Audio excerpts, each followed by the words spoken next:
Thank you, Ian, and I'm delighted to be here, and I'm just amazed. It's great to see so many people here on the last day of the conference, and I appreciate that the awards dinner was last night. I've been up since 5 o'clock this morning, I might add, to get down from Glasgow, and remarkably, all the trains went perfectly smoothly. Really interesting, actually, Ian's introduction about how we define ourselves, because I totally agree with Ian. I'm first and foremost a psychologist, a behavioral scientist, and yet secondarily, I'm a health psychologist. And indeed, working in the field of suicide research and prevention, I think it's what I try to do, and what I'll try and highlight over the course of the hour, is try to move beyond our traditional boundaries, our traditional silos. And indeed, all of the work that I'll talk about this morning is in collaboration with people from different parts of the discipline of psychology, from clinical psychology, health psychology, and beyond. But also we work cross disciplines as well, and indeed with psychiatry and medicine more broadly. So I agree with that entirely. In terms of what I can bring to you as occupational psychologists, and again, Ian has hit the nail on the head, is every one of us in this room, whether we have been affected by suicide or not, the likelihood will be that we will be affected in some shape or form. And indeed, there are about, at the very least, 800,000 suicides each year across the globe, about 6,000 suicides in the UK. And when I first started in this field of suicide research over 20 years ago, that's 2 decades, I can count, not several decades, that basically the estimate was that for every person who died by suicide, there were 6 people affected. And this 6 was just plucked out of the air, but became an established fact. Now, more recently, in the last year or two, there's been much more systematic investigation looking at how many people are affected by every suicide. And what do you think the number is? This is interaction, right? So how many people do you think are affected by every suicide on average? 30? 200, it's somewhere in between, it's about 134. So the chances are, if you haven't been directly affected by suicide, sadly, chances are you will be at some stage in your lives. And personally, I can speak personally, when I first got in the field of suicide research, I didn't know anybody close to me who died by suicide. But the sad reality is the man who brought me into this profession, into the suicide research profession, my PhD supervisor, took his own life. A very close friend of mine took her own life. And so although I've always been incredibly passionate about suicide prevention, it's particularly personal now, and what I suppose my personal experience has highlighted to me is the scale of the challenge that we face.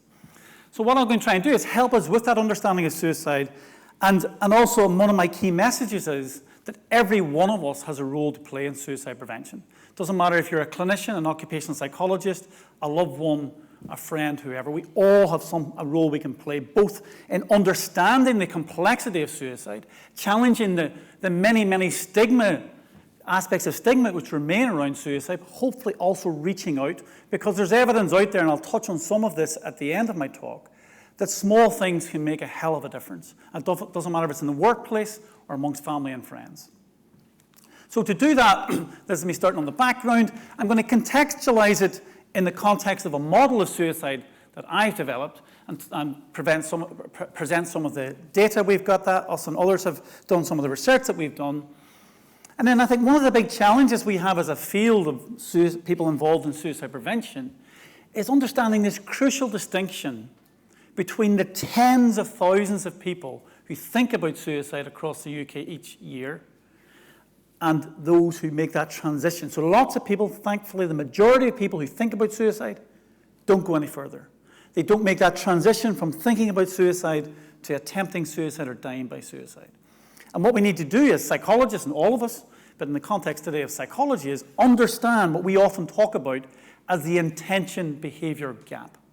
And usually in public health, what we're trying to do is, if it's a public health campaign which is trying to promote smoking cessation, and what we might do is develop interventions around improve people's motivation or intention to stop smoking.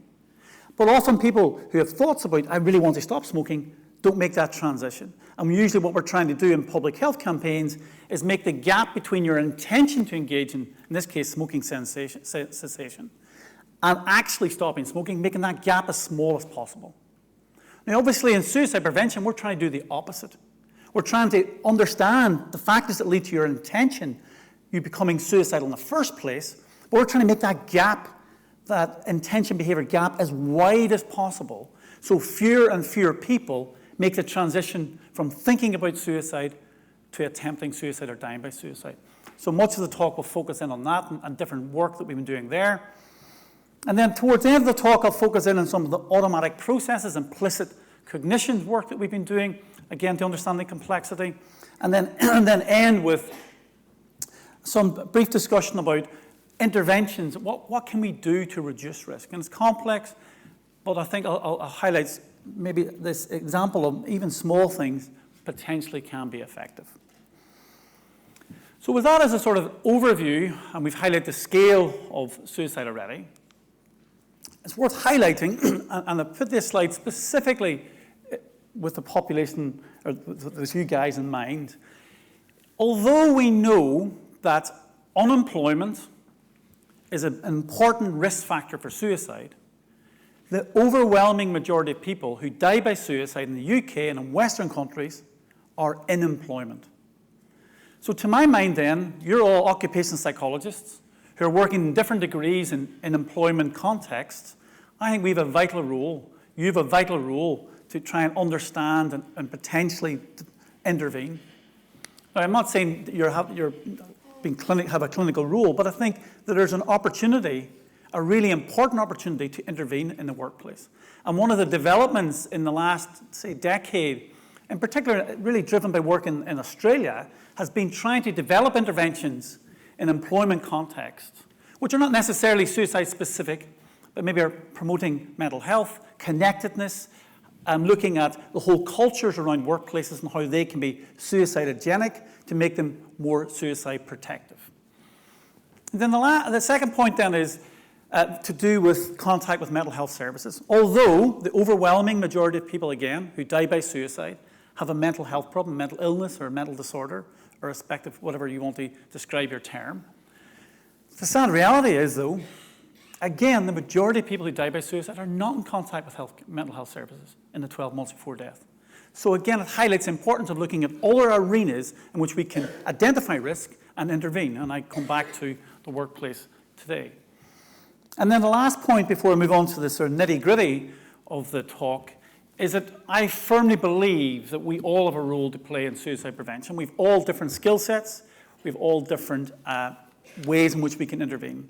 And indeed, in Scotland, one of the taglines of our National Suicide Prevention Strategy is suicide prevention is everyone's responsibility. And it is everybody's responsibility. So with that sort of backdrop, what I want to move on to now is a sort of context or the framework or a model in which people talk about activities around suicide prevention. Now this is taken from the World Suicide Prevention Report, which was published by the World Health Organization in 2014. And the purpose of this slide is twofold.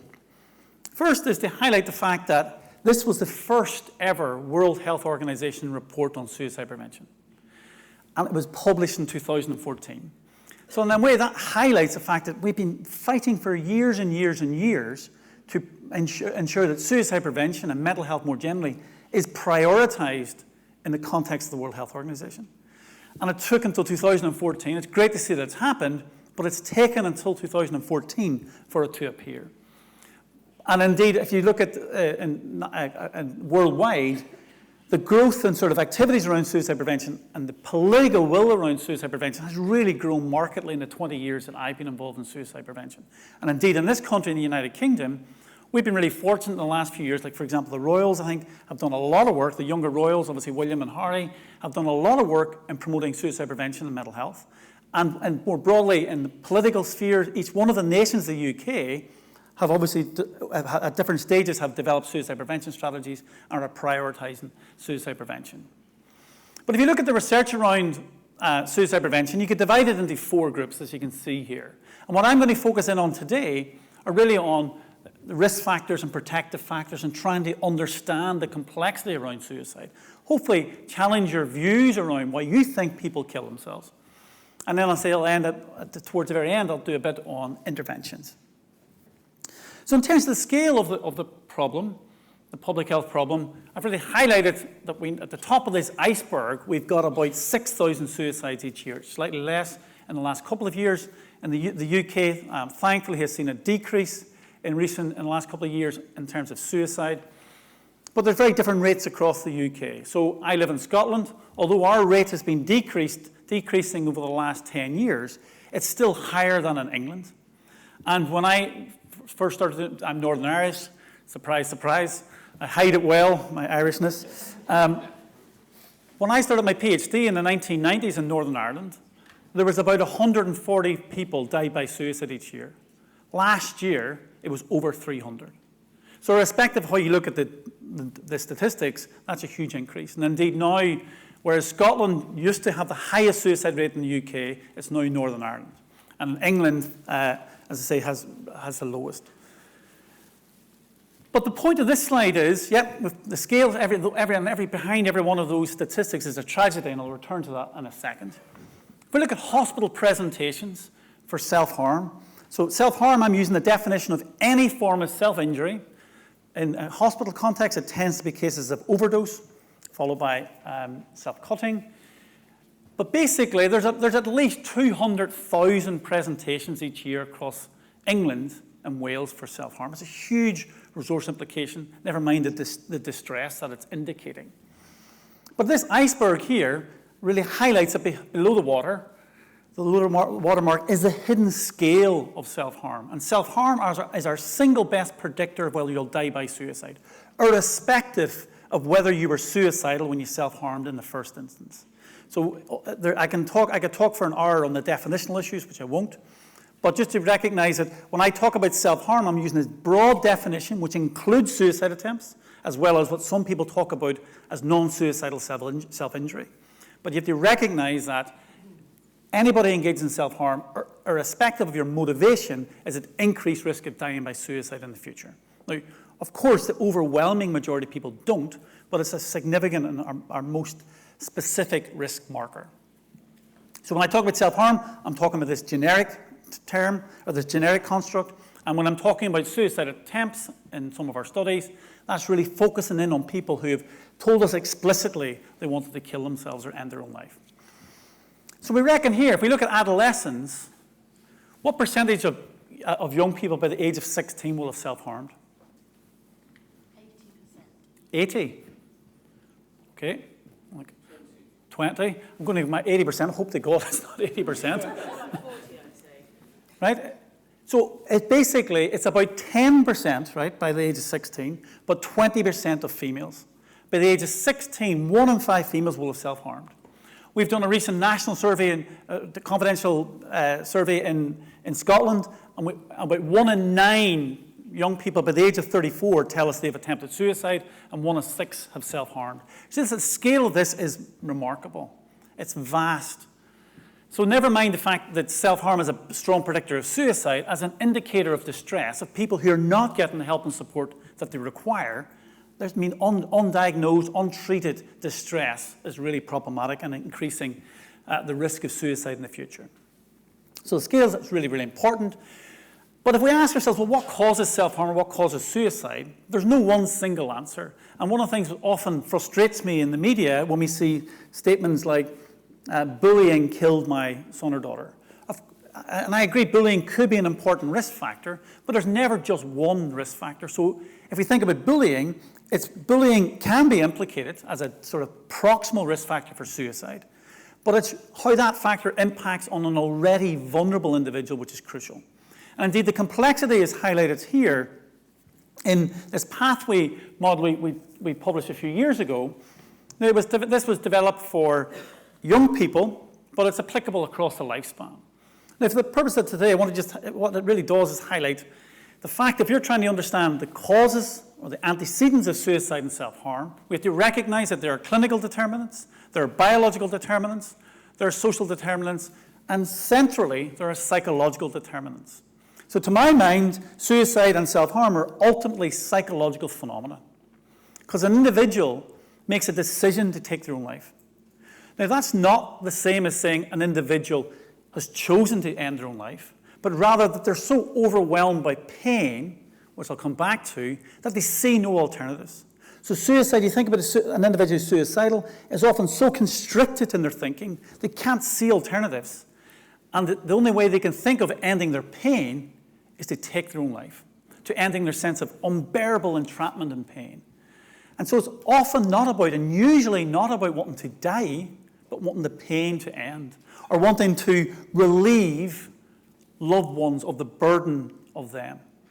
And I think that's really, really important when we're thinking about suicide, to recognize that issue. And indeed, what most of the remainder of the talk will focus in on is understanding a particular type of distress, which for thousands upon thousands of people becomes suicidal in type.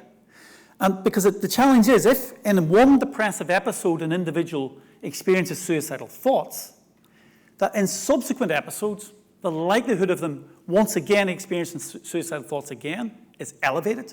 And the threshold beyond which they become suicidal is lower and lower. So what you can see is what we describe as differential activation, or the kindling hypothesis, is this idea then that what triggers suicidal thinking and behavior over time, it looks as if the triggers are small.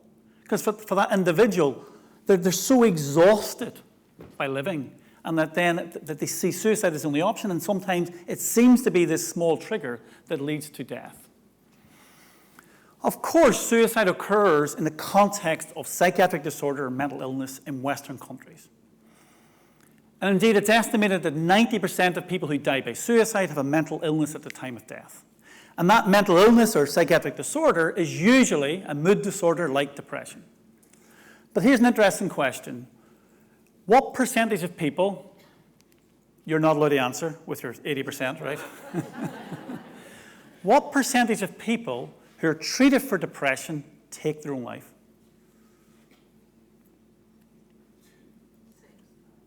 2, 20, 6 I heard? 15? It's 4%, right? It's less than 5%. So the question then becomes, so if I had have done a straw poll with you at the start of the lecture, or the talk, saying, why do you think people kill themselves? Top of that list would have been depression. Of course, because usually it happens, suicide occurs in the context of depression. But depression is not the reason why people kill themselves. It's the context in which it happens. But the overwhelming majority of people, 96% of people who are treated for depression, don't end their life. So what we've been trying to do over the last 20 years is understand what is it about that 4% of people with depression who are treated for depression who take their own lives. How are they similar and different from the 96% who don't? Now, I've reduced it down to one factor there, but bear in mind what I said at the start is it's a complex multifactorial situation, but it highlights a really important point. So the remainder of the talk is going to be focused on the work that we and others have been doing to try and get a better understanding, more specific understanding of the risk associated with suicide. Okay, so that's just really to highlight the complexity. What I want to move on to now is, we've talked about the scale of the phenomenon and the complexity, but it's often worth reminding ourselves of that behind every suicide is a personal tragedy. And I've been really humbled and honored over the years. I get sent suicide notes from family members who've lost loved ones, and in the hope that the suicide note will help in some way to help prevent a future suicide. So what's going to come in a second is a suicide note of a middle-aged man who took his own life. And I think it really highlights the fact, reminding ourselves of behind every suicide is a tragedy. But some of the stuff on the suicide note, hopefully, when we think about it at the end of my talk, we can see how some of the research that we've been doing helps us understand why that suicide note was written. If you're reading this, I've had enough and I'm dead. You can see how bollocks my life is.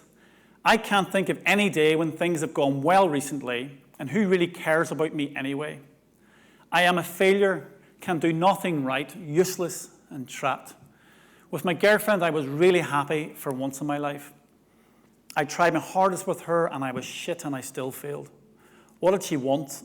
I didn't know what to do. I mean, just an unbearable note to read.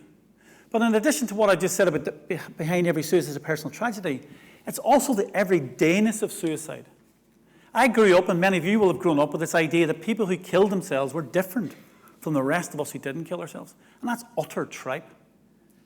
Any one of us can become suicidal, and any one of us can die by suicide. And often the factors that lead to suicide are everyday factors that for some of us, we just cannot manage, and the unbearable distress, we can't see these alternatives. And so what I've been trying to do over the last number of years is trying to understand that complexity, focusing in on the psychological factors. And that led me to publish in 2011, in the first instance, my model of suicide, the Integrated Motivational Volitional Model, or the IMV model of suicide. And I suppose worth highlighting as well that all the published material I'll talk about today, is available on our website, which is suicideresearch.info. It's all freely available to download. And we also have podcasts and other supporting materials which will provide you with more details of the model and the other research that we've been doing. So this was my attempt in 2011. We've just recently updated the model in the middle of last year. And what it tries to do is provide a framework which helps all of us understand why somebody becomes suicidal. But crucially also, it lays the basis of the foundation in which we can develop interventions. Evidence-based, theoretically driven interventions which have much more likelihood of success. So, and I'll just give you some key points about the model. And as I say, if you're interested, you can read much more about it on our website.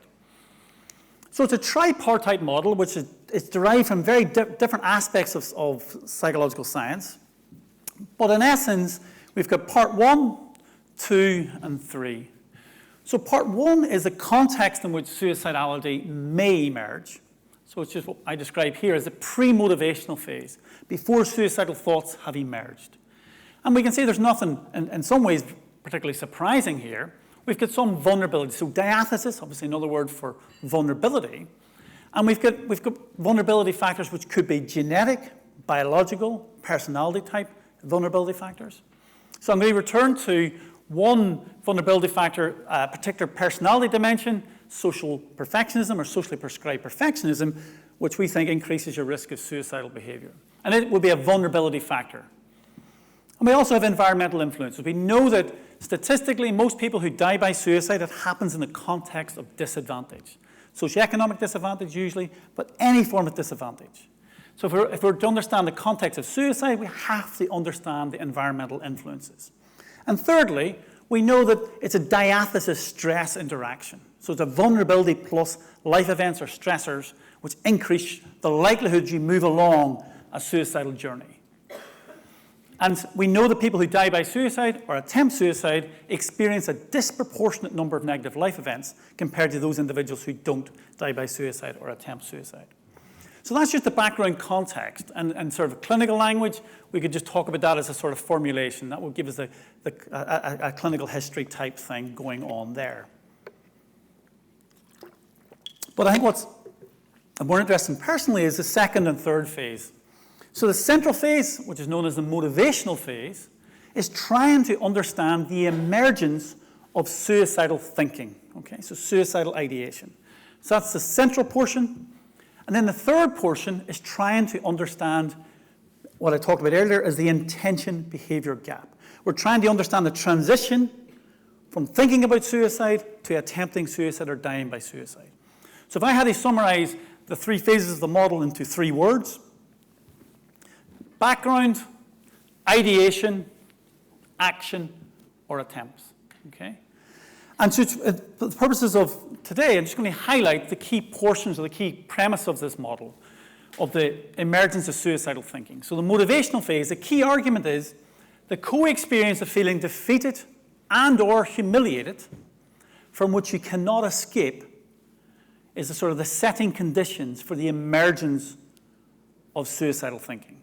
Okay, so it's being trapped by feelings of defeat and humiliation. They are key, and I argue that they're present in every suicide. And what we need to be doing is trying to understand this sense of entrapment And so in our studies, when we control for depression, entrapment is still a strong predictor.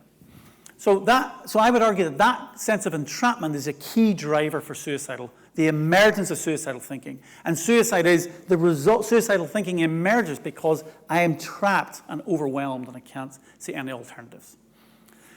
So the argument in a very linear way is feeling defeated and trapped and humiliated from which you cannot escape increases the likelihood you become suicidal. Now, there are a range of other factors, which I won't go into today, which basically are a range of psychological processes which help us understand the transition from left to right within here. So that's the emergence of suicidal thinking.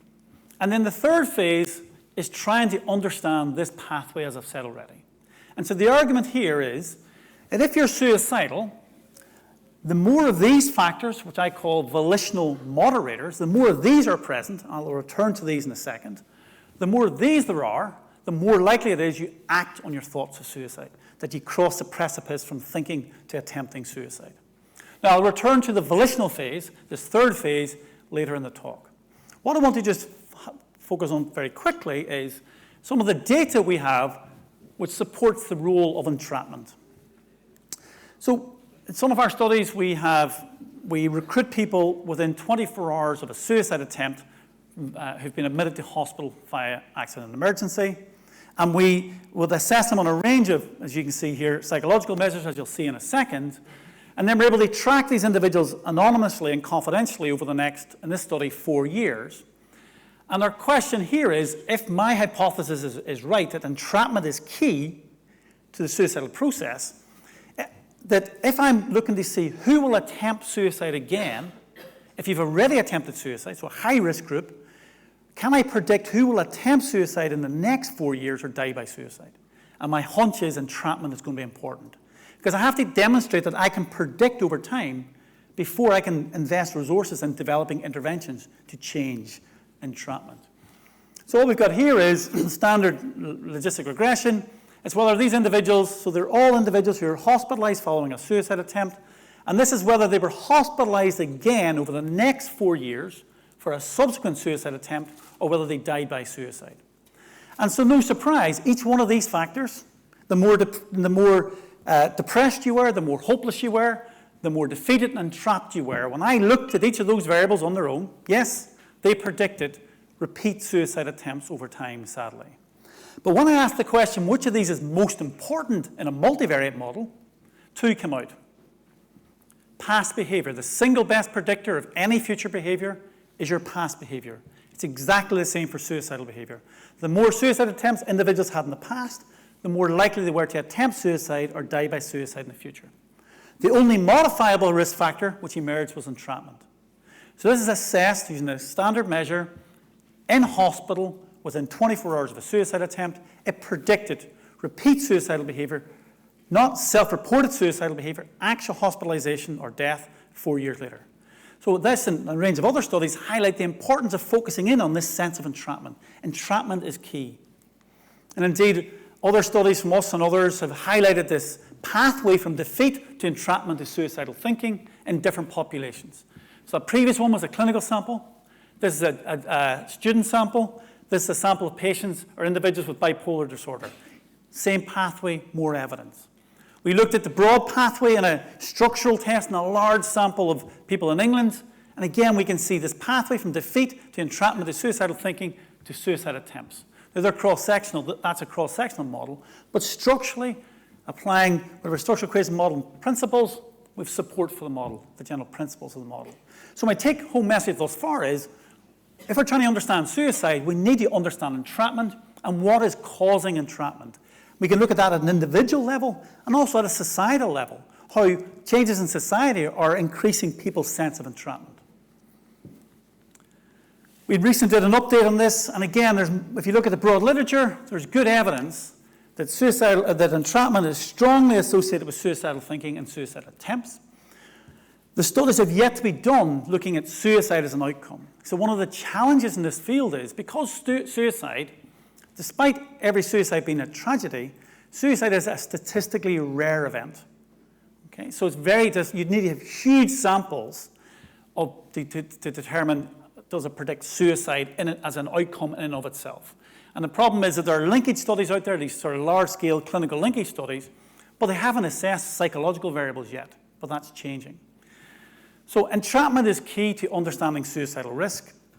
So an obvious question is, well, actually, what are the factors that might increase your sense of entrapment or increase your sense of defeat? And I want to just focus in on one for a second. So I want to try and address this question. And it returns to something I said earlier. I said in one of the diatheses, one of the vulnerability factors, was a particular type of perfectionism, which is described as socially prescribed perfectionism or social perfectionism. So what it simply means is, it's not you setting standards for yourself, which would be self-oriented perfectionism. Socially prescribed perfectionism is the expectations you think others, important people in your life, have of you, and that when you fail to meet these expectations and standards, you internalize that as self-criticism, and you can see then how you can get into this cycle in which you're continually thinking you're letting important people in your life down. Now, the key point about social perfectionism is it's not what your mother, brother, lover, sister, whoever, friend thinks. It's what you think they think. So it's like a metacognition. So it's really, really dangerous. And indeed, the formal definition of social perfectionism is so taps beliefs about excessive, often unrealistic expectations that we perceive significant others have of us. And again, there's standard ways in which you can assess that. And we have done countless studies looking at social perfectionism and suicide risk. We looked at it in self-harm in adolescents. We've looked at thousands upon thousands and literally tens of thousands of people. And in every single study we've conducted, there's always been a relationship between social perfectionism, people who score high in social perfectionism, and depression, suicidal thinking, suicide attempts, and self-harm. And so one of my hunches was then, is that people who score high in social perfectionism are much more likely to become defeated. Because think about it, if you're high in social perfectionism, every day is repeated opportunities for failure in your mind's eye. Repeated opportunities to feel defeated. So the argument is that people high in social perfectionism are differentially as sensitive. They're much more sensitive to what we might describe as social signals of failure in the environment. So when your partner criticizes you, or somebody criticizes you at work or whatever at home, it's like the glass half full, or thick skin, not glass half full, thick skin, thin skin. People who are high in social perfectionism, that's much more likely to get in. It's much more likely to make you feel defeated. And then you're starting along this pathway from defeat, which potentially could lead to entrapment. And indeed, one of the studies we did with adolescents, we described them, what we talked about then as the stress threshold lowering effect. So what we think, this study we looked at adolescents in Scotland who at baseline completed a range of measures confidentially, and we tried to predict self-harm over the next 6 months.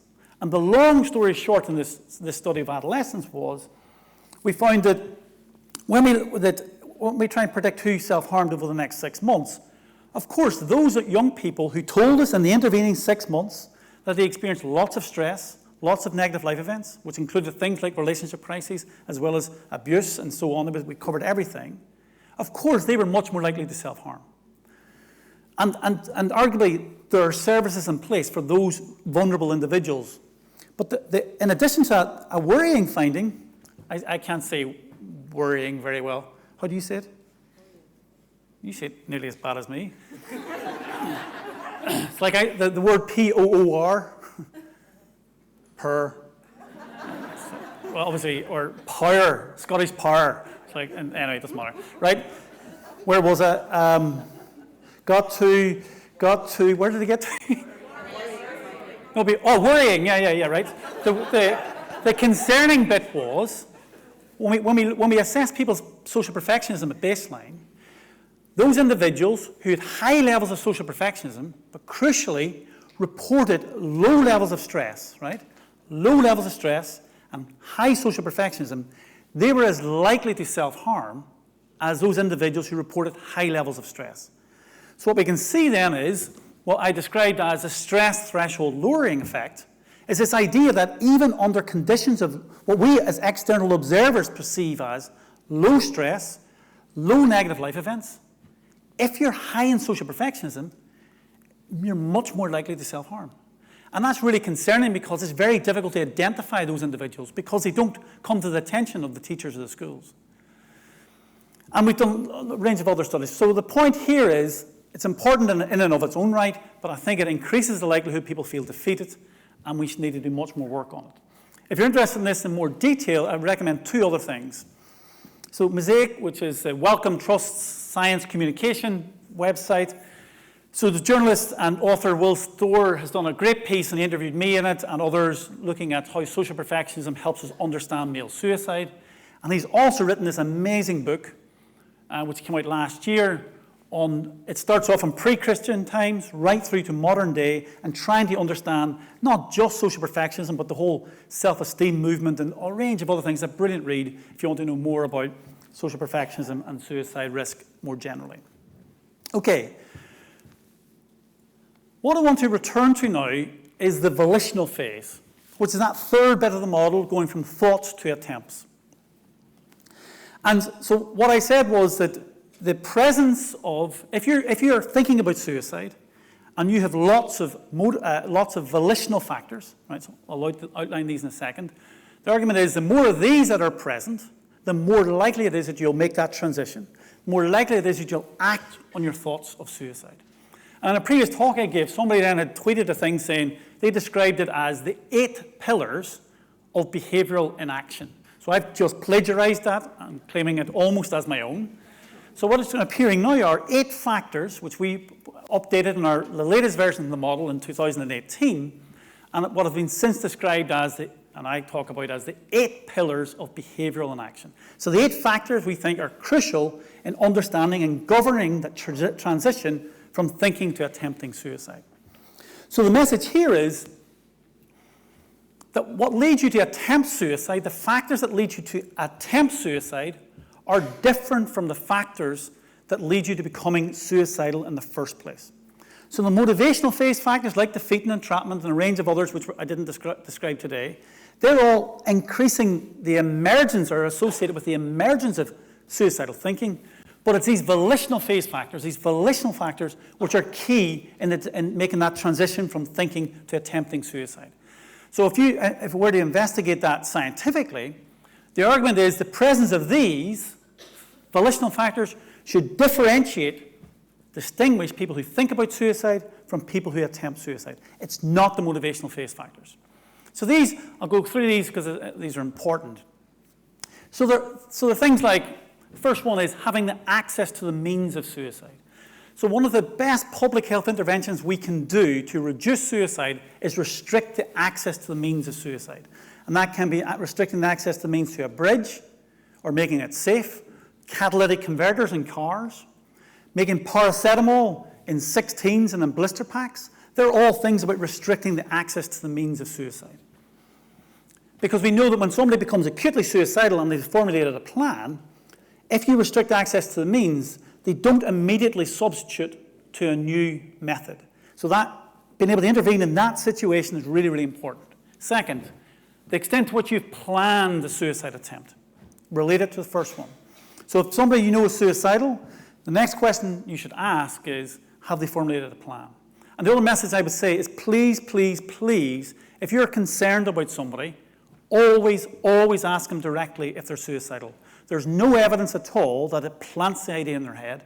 It's the best form of getting help seeking, opening up a conversation which may not have happened. So please do that. And but in terms of trying to, even though the other thing is we can't predict suicide, we're no better than tossing of a coin at predicting suicide. We can still help people to get the treatment and support that they require.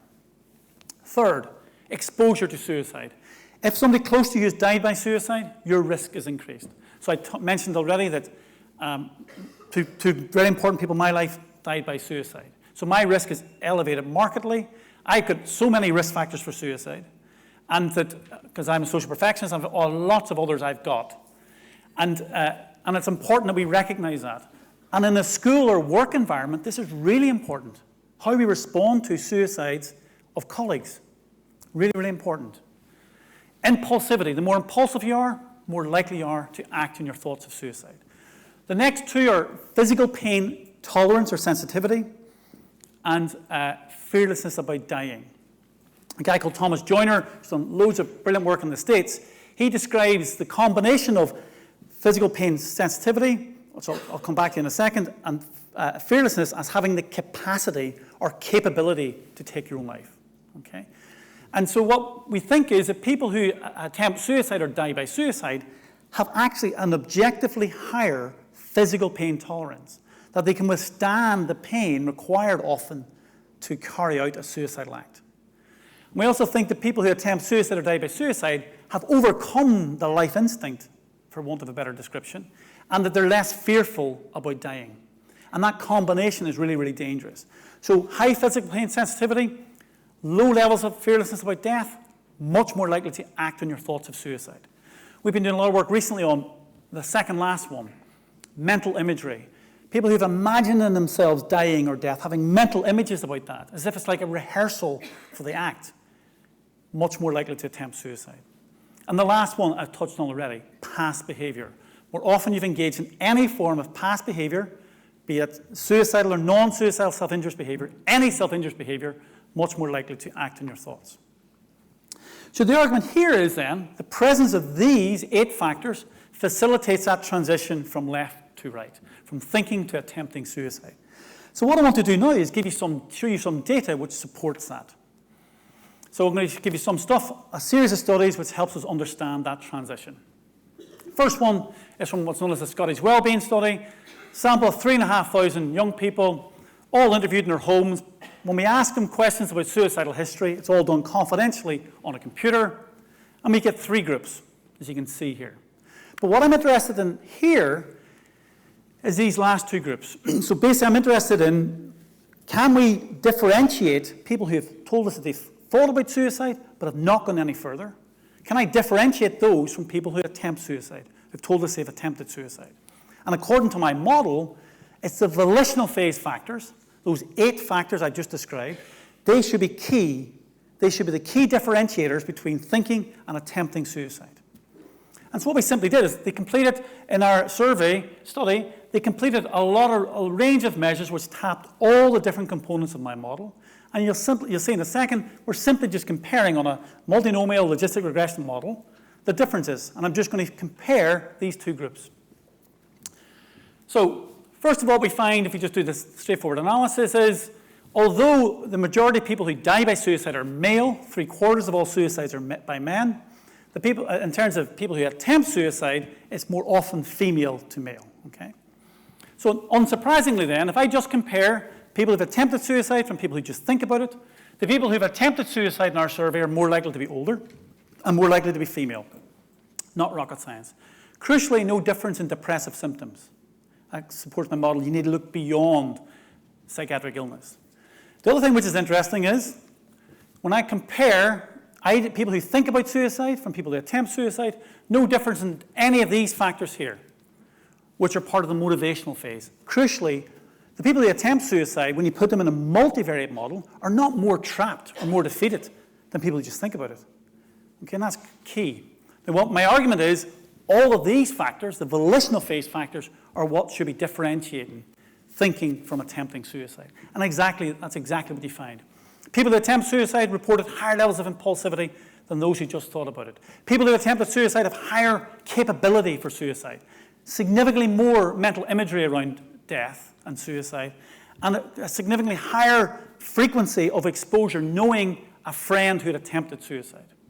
So really consistent with my model, volitional phase factors being key in governing this transition from thinking to attempting suicide. And indeed, the only 2 differences which surprised us were there was no difference in knowing a family member who died by suicide or who attempted suicide or exposure to a suicide death. Now, we think the reason there was no difference here is this is a young adult population, and arguably the behavior of your friends and peers has probably got a greater influence on your behavior as you're a young adult compared to your family. But we need to investigate that further. So that was just one study with 3,500 people. We did a similar study with, with another sample. We find exactly the same. Another, 1,200 people, we find exactly the same effect.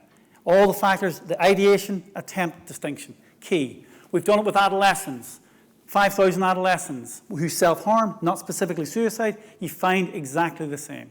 So with thousands upon thousands of data points with people, this we think is really robust evidence to support the importance of volitional phase factors in the transition from thinking to attempting suicide.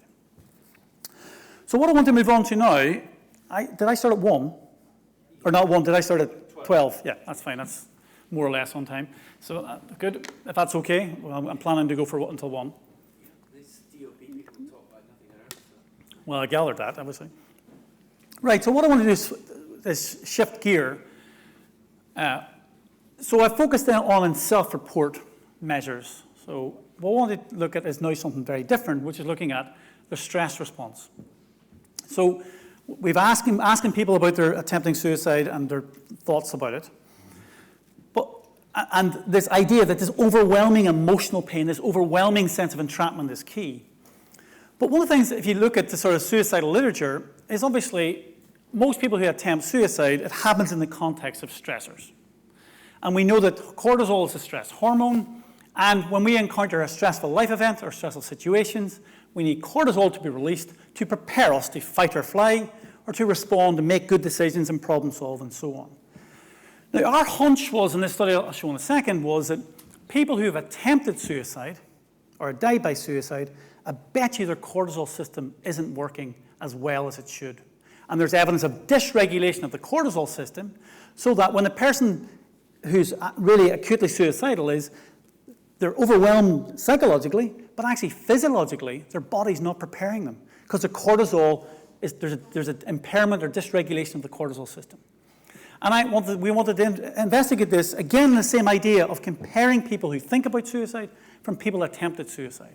And our hunch here was that people who had attempted suicide would have much more dysregulation of the cortisol system compared to the people who just think about it. So we mentioned my brother earlier, Ian did, so I have an identical twin brother who's also a psychologist. And so it's Darrell, who's a stress researcher. And so this is work I've done in collaboration with him. This is us preparing, planning our research many years ago. So, but in this study, what we did was we recruited, so with others were self-report, we bring people into the lab with different suicidal histories. People who've never been suicidal, people who've thought about suicide, and people who've attempted suicide. But what we're trying to do in this study is we're trying to activate the stress system, the cortisol system in the lab, and look at how people's body responds, right? So it's an artificial laboratory situation, but we want to activate the stress system, and you can monitor cortisol using saliva, and we've monitored cortisol before, during, and after activation through the stress task. And our hypothesis is that people who attempt suicide, the cortisol system will not be working as well compared to those who just think about it, compared to the controls. So this is just a brief summary of the design. So it's our 3 groups, as you can see here. And our overall procedure was people are brought into the lab. We do a range of assessments, including cortisol.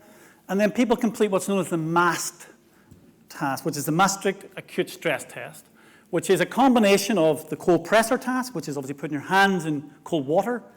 It's also doing an arithmetic task, which is pretty tricky, which is you start from, I think it is, 1,114, and you have to count back in 13s. If you get it wrong, you have to go back to the start, and you think you're being videotaped, right? So it's all informed consent, but it's a really good indicator, activator of the stress cortisol system. And what we're looking for then is, when we do the stress task, how does the body respond as a function of your suicidal history? And what you can see here is really clear. This is time, this is your cortisol, and this is our group, our suicide attempt group. So this is when we do the MAST task. And what we can see here is, yeah, there's a bit of response, but the control is a lovely response. So it's a nice response we see. But what we see in the people who attempt suicide is they have a blunted response. They're releasing less cortisol than the people who've thought about suicide compared to the people who have never been suicidal. So some evidence here for dysregulation of the HPA axis, or the cortisol system. We asked ourselves in this study as well, actually, what might predict this dysregulation, if we just focus on the people who've been suicidal, what might predict their cortisol dysregulation? Oh, I keep going too fast. So on one candidate for looking at what might contribute to it is childhood trauma. Childhood trauma, there's a growing literature for being negative, obviously, across a whole range of mental health problems. But when we looked at childhood trauma in our study, and just looked at our groups, the suicide attempt history group reported really high levels of trauma, childhood trauma, irrespective of which measure you looked at. And it was I think it was 80% of the people who had attempted suicide reported childhood trauma. Now, this is childhood trauma. The average age of the sample is around 30. And we're asking people to retrospectively report how their traumatic life events. And what we wanted to see is, does your retrospective reporting of how much trauma you experienced, maybe up to 30 years ago, does it predict how much cortisol you release in the lab today? And the answer is yes. So we can see here, this is people who are high exposure to trauma. This is their cortisol, which I showed you previously. You can see blunted response. So childhood trauma experience up to 30 years ago is still having an effect on your cortisol system today in the lab. So what this provides is more evidence of the complexity around suicide because some historical factors impacting on us.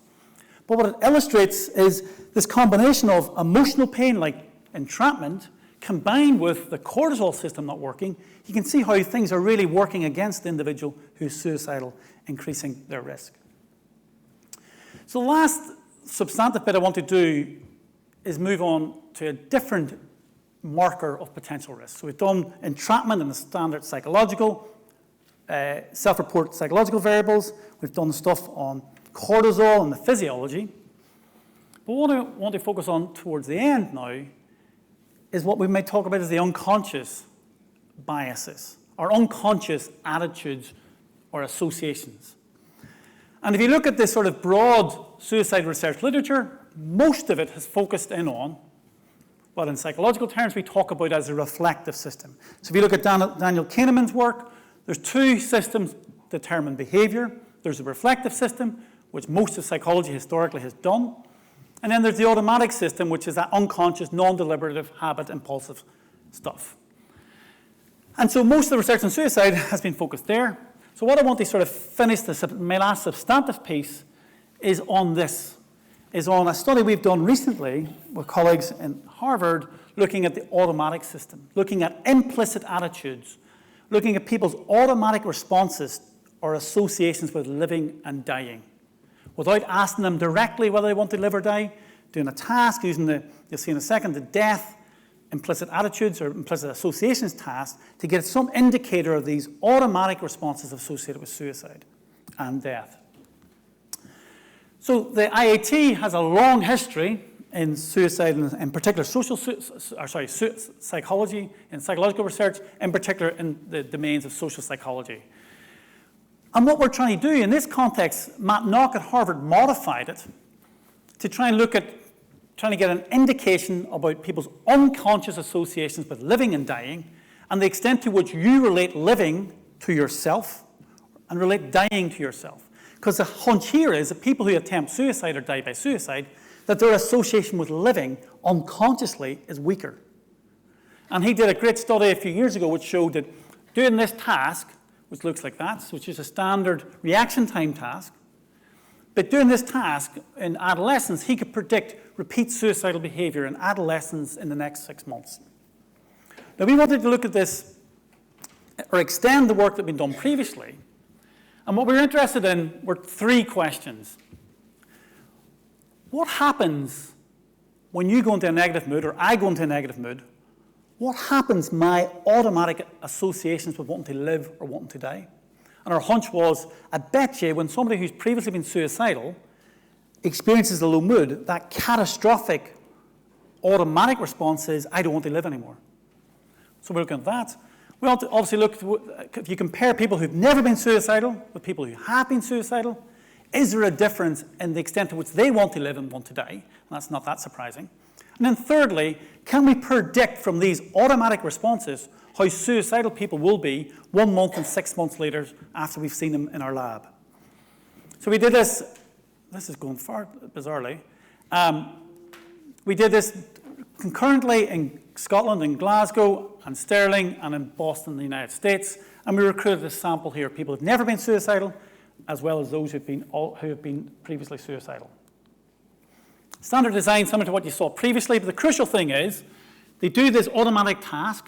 We then induce a negative mood, and then we basically do another task again. We're looking to see what happens when we induce a negative mood. Are there changes in your automatic associations with living and dying? So what do we find? We find evidence, as you'll see in a second, to support those three hypotheses that I outlined earlier. So don't worry about the detail, I'll just highlight the key messages.